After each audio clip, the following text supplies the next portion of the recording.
Bruh, this episode of Cloak and Dagger, season 1, episode 2, Suicide Experience, man, was just epic. We get more and more in depth about how each character, how titular character is dealing with their present day life. You know, Ty is still going through the symptoms of wanting revenge for his brother's killer. I mean, who wouldn't feel that way? You know, he constantly is dealing with that. Even when he goes see his school's pastor, you know, and he's still trying to, he said, well, what if I get the person that poisoned? What if I go to the source of where the poison came from?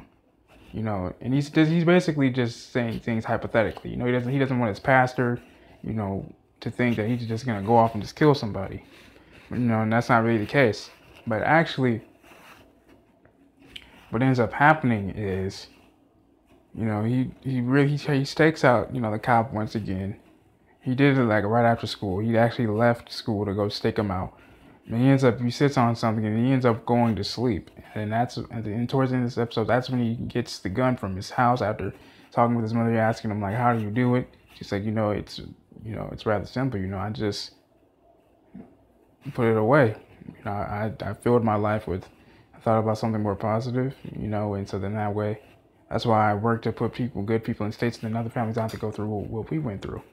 You know, because I can only imagine how tough it is to actually go through something like that. You know, lose a child so young and in the conditions that they did.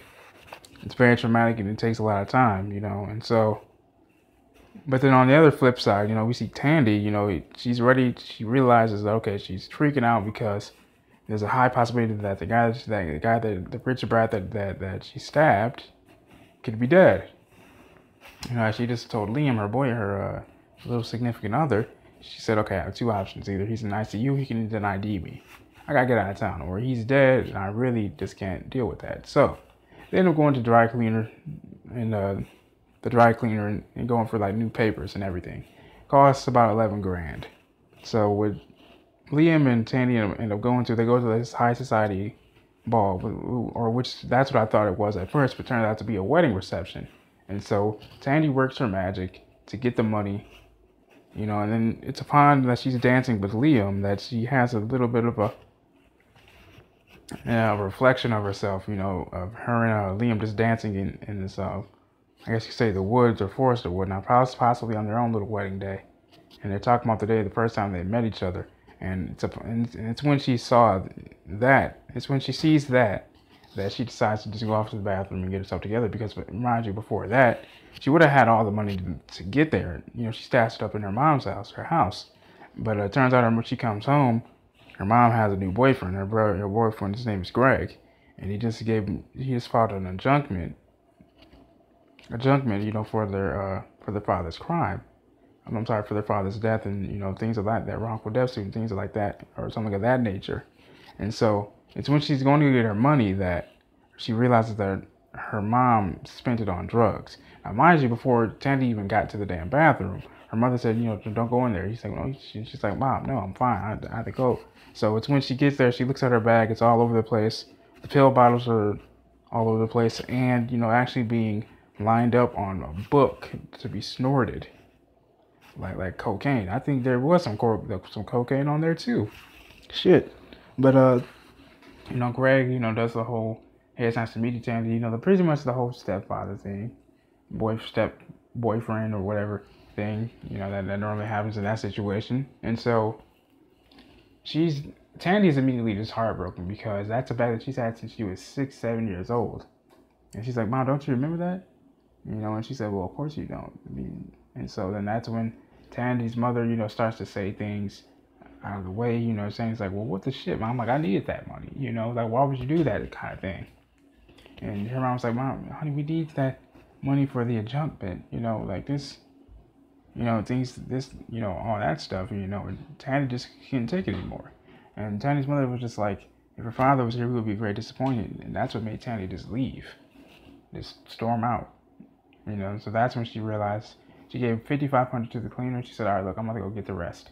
So Liam and Tandy go to the wedding to scope out, you know, how the three biggest cash cows of the wedding. You know, the guy that sits behind that bar, the people that are receiving money in the envelopes, and then there's the bridesmaid, the bride herself, or bridesmaid, one of the two. And it's when Tandy goes to the bathroom to get herself together after getting emotional with it during the dance with Liam, that she sees someone who's studying a clinical psychology major. And she said, all right, well, do me a favor, get yourself together, fix your mascara, and go live in the moment for now. Get yourself together. And it's upon her hugging that she's able to get the money, but we don't actually see that. It cuts off and goes into a different scene. And I think it's something, and there's like a little Easter egg in there when she's hugging the girl, because we zoom in on her bag and it says rat bees.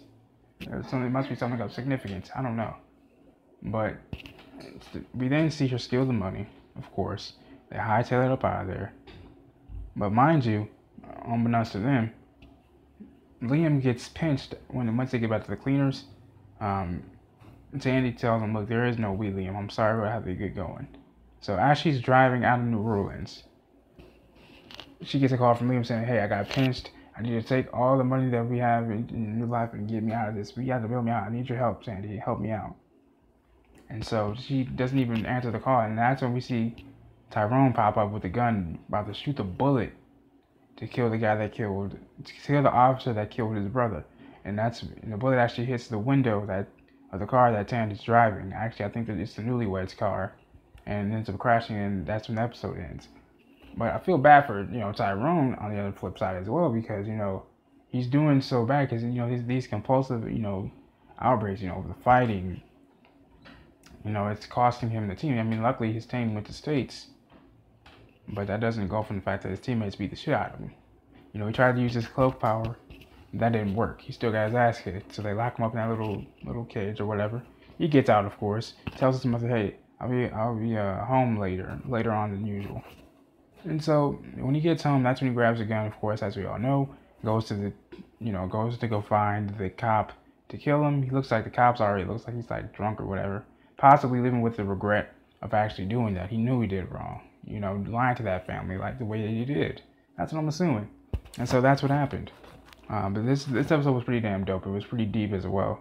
This is your boy Speaks. Make sure you guys like the video, pound that like button.